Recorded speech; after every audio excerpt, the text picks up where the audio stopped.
made a New Year's resolution such as wanting to lose weight or working harder the next year, but the fact that you fail to break habits such as procrastination or eating unhealthily get in the way? If so, today I'm going to show you 5 tips on how you can finally break your bad habits once and for all. So the first tip would be that you want to make sure you don't attach your identity around that bad habit. So, for example, in a study with smokers, when these smokers were offered a cigarette, there were 2 typical types of answers they would get. One was, "No thank you, I'm not a smoker," and then the second group would say, "No thank you, I'm quitting smoking." And what they found out in the study was that the people who said, "No thank you, I'm not a smoker," found it much easier to quit because they didn't identify as being a smoker. Whereas in the other group, they were saying that they're trying to quit smoking. And by saying that they're trying to quit smoking, they're saying that they're doing this certain thing that they want to quit. So they still see themselves as smokers, but smokers who are desperately trying to quit. And because they see themselves as such, they find it much more difficult to quit smoking. And the reasons why so-called neurohacks work, which is basically doing something, taking action before you're motivated and not necessarily waiting for motivation to take action, because it is actually when you take action that then you are motivated. And the reason why you're only motivated once you've taken action is that we attach our identity around our past behaviour. So if you want to change your identity, you also want to make sure that you change your behaviour. And in the book Influence by Robert Cialdini, he also says that people always act in accordance to who they think they are. So they always act in accordance to their identity. So if you want to break bad habits, you need to detach your identity from these bad habits. Then the second tip is that breaking bad habits is very, very difficult, as you probably will know. So therefore, don't expect that you're never going to have setbacks. You are going to have setbacks, and it is going to happen. And thinking that it won't will only make the whole thing worse. The reason why habit change is so difficult is because the basal ganglia, the brain region that is there for forming habits, uses up way less energy than the prefrontal cortex, which is activated whenever you do something new. So when you're trying to break a bad habit or build a new one. Because our brain always wants to use the path of least resistance, simply because it wants to make sure it's efficient as possible so that it gets the best results with the least effort, it will always prefer using the basal ganglia, and that is why habit change is so difficult. And if you've got this all or nothing thinking, it will lead you to quitting much, much earlier. Because all or nothing thinking, if you think that you have to go 100% all in, or you're not going to do it at all, that means that then just having one single cookie when you're on your diet, that means that once you've had that one cookie, then you've already failed because you haven't gone all in. And that will then, of course, lead you to then eating even more biscuits. Now that I've already broken my New Year's resolution just by eating one single cookie, I am going to have everything now. And of course, when you want to break bad habits, that is not the way to go. Ironically, those who think they've got the most self-discipline actually have the most.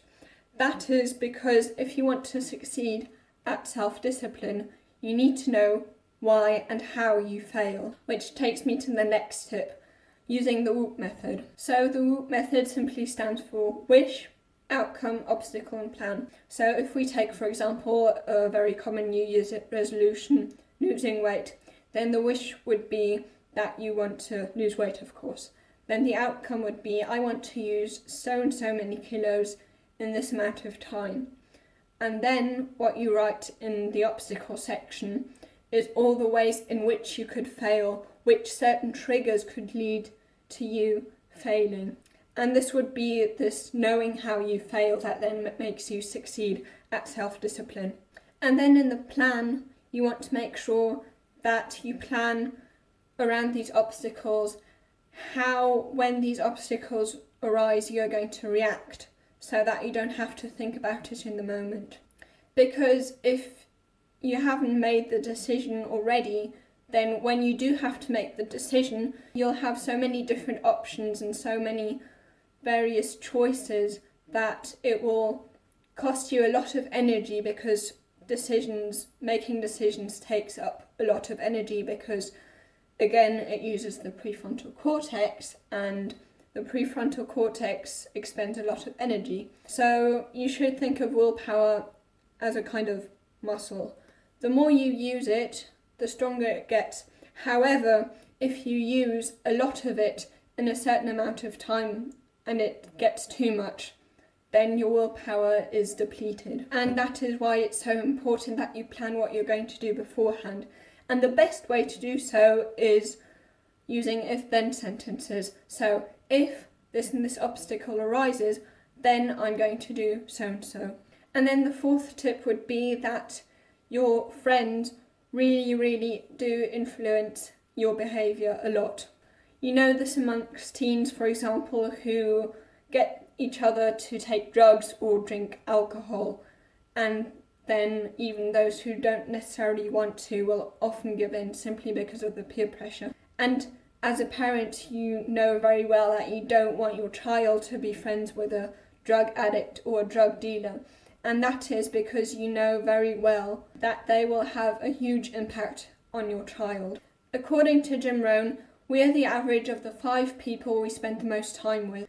In fact, if your 3 best friends are overweight, then you're 150% more likely to also be overweight. Now, don't get me wrong, I'm not telling you not to be friends with people who are overweight. That would be discriminating, that would be awful, and I wouldn't do so myself. I'd find it awful if someone would say that they don't want to be friends with someone because they're overweight. And if you do that, then I think you can't call it self-development anymore, because if your path to self-development, which would then of course include taking care of your health, includes discriminating against other people, in my opinion, that is no longer self-development. Call it what you want, but that's no longer self-development if you do that. So what I suggest is that, in this example with overweight friends, that you spend as much time with these friends that you always would and always do. However, that you also make sure that you have a lot of friends who are very healthy and that you spend time with them too, so that they will influence you. And then the 5th one would be accountability. There are many people who will donate to things they really, really hate and they really disagree with, so that they have this pressure because they only then get the money back and don't have to donate it to that organisation if they manage to actually break their bad habit.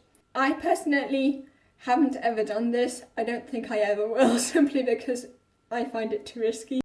But for many people it does actually work.